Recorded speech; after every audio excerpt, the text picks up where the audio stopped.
Good morning mga ka-followers.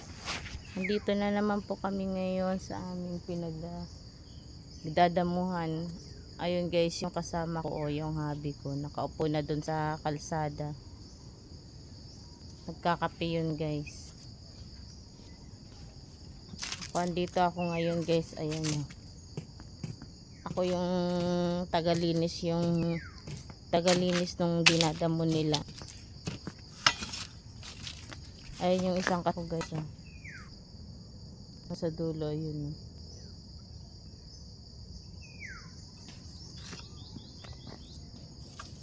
Lawak ng lilim dito guys. Labas ng farm.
Bye guys, ito na muna ang aming vlog for today.